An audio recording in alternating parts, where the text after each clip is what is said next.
Amigos, sejam bem-vindos ao canal Reproduzindo a História.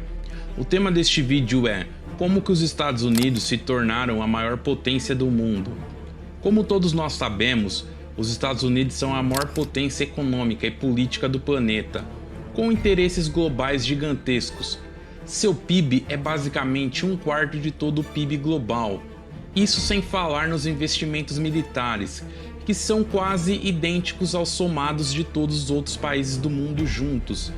O país é uma fonte gigantesca no que diz a entretenimento.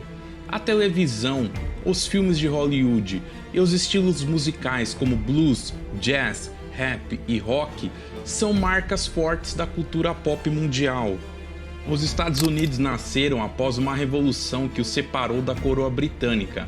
A sua Constituição foi escrita em 1787 e se mantém inalterada até hoje. Os Estados Unidos passaram entre os anos de 1861 a 1865 por uma terrível e sangrenta guerra civil entre o norte mais industrializado e o sul, que tinha na agricultura como a sua base econômica. A questão da escravidão também foi determinante neste conflito.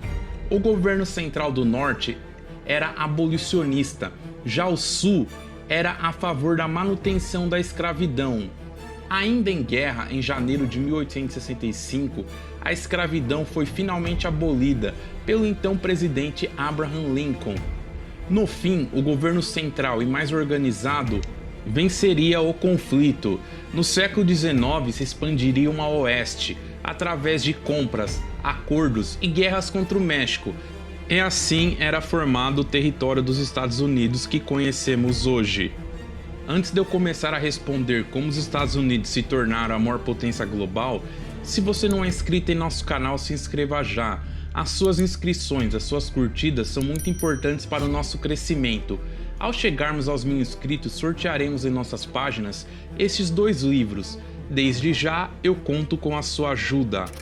Primeiramente, para começar a responder a pergunta a título do vídeo, devemos voltar à Primeira Guerra Mundial, entre os anos de 1914 e 1918.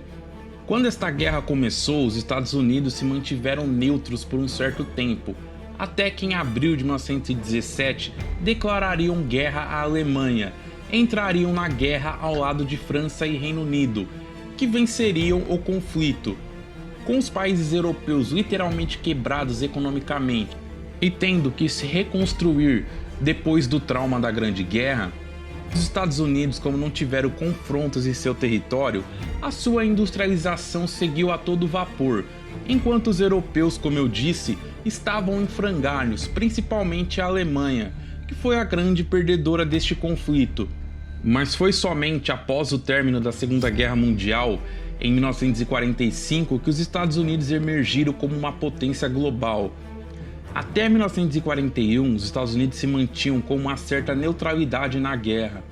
Mas hoje sabemos que, graças à lei do Lend-Lease, eles ajudavam britânicos e soviéticos a financiarem seus esforços de guerra, através de empréstimos de armas e suprimentos para assim impedirem a vitória do eixo.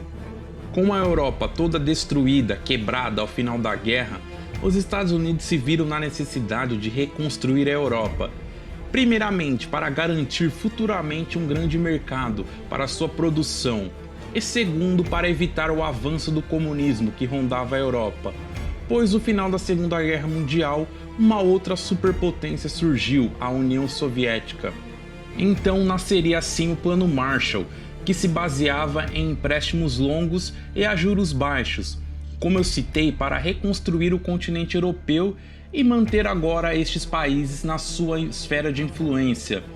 No ponto de vista militar, para balancear as forças na Europa, os Estados Unidos e alguns países europeus, em 1949, criaram a OTAN, uma aliança militar que visava se defender da ameaça soviética. Eu conto sobre a história da OTAN no vídeo que está no card acima e também na descrição. No período da Guerra Fria, os Estados Unidos passariam a expandir ainda mais a sua influência mundo afora, para competir com os soviéticos, para ver quem tinha a hegemonia mundial. Como todos nós sabemos, o capitalismo americano venceu, e no começo dos anos 90 a União Soviética chegaria ao fim. e com isto os Estados Unidos se tornariam esta superpotência hegemônica global, que dura até os dias atuais. Mesmo com o crescimento da China a partir dos anos 2000 e a intenção chinesa clara de desafiá-los, os Estados Unidos devem permanecer neste posto por algum tempo ainda. Juntando o que foi apresentado até agora, não podemos esquecer também que os Estados Unidos são geograficamente privilegiados, pois fazem fronteiras somente com dois países, que são militarmente mais fracos, economicamente inferiores e mantêm ainda um bom relacionamento com ambos. Falando de fronteiras, é muito mais fácil o controle americano de suas fronteiras, em comparação com o Brasil, que, por exemplo, faz fronteira com 10 países, num total de mais de 16 mil quilômetros de fronteiras, contra um pouco mais de 12 mil quilômetros de fronteiras americanas. Outro fato é que as potências europeias, Japão na época da Segunda Guerra Mundial e a China atual, que eram e são possíveis rivais americanos, estão do outro lado do mundo, com oceanos separando e a milhares de quilômetros de distância. A geografia, podemos dizer, que ajudou muito os Estados Unidos e o clima também. Alguns estudiosos, entre eles Adam Smith, em seu livro A Riqueza das Nações, defendem a tese de que países de clima temperado, com saída para o mar e aliado com uma política econômica de livre mercado, são mais propícios ao desenvolvimento do que países tropicais. Segundo Smith, em países tropicais, no ramo da agricultura, há mais gastos para se conter as pragas, por exemplo em milho, arroz e soja, encarecendo os custos de produção. E houveram nestes países tropicais os surtos como a malária e a febre amarela, que contribuíram para o aumento da natalidade, pois os pais tinham que garantir que alguns filhos chegassem à vida adulta para ajudarem na economia doméstica e local. Já os Estados Unidos, em contrapartida, possuem duas saídas para o mar, um clima temperado na maioria do país e uma grande liberdade econômica. Este estudo de Smith pode ser corroborado no Brasil mesmo. O estado de São Paulo, por exemplo, no limite da zona tropical, com saída para o mar, tem uma renda per capita 6 vezes maior que o quente estado do Piauí.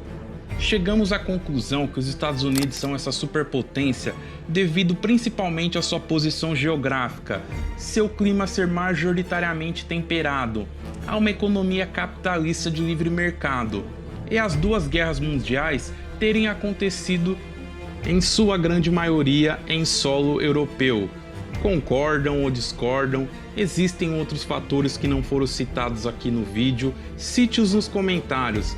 Se você chegou até aqui, se inscreva em nosso canal e acione o sino das notificações, dê um like neste vídeo também. Nos acompanhe em outras redes sociais. Desde já, muito obrigado a todos e até o próximo vídeo.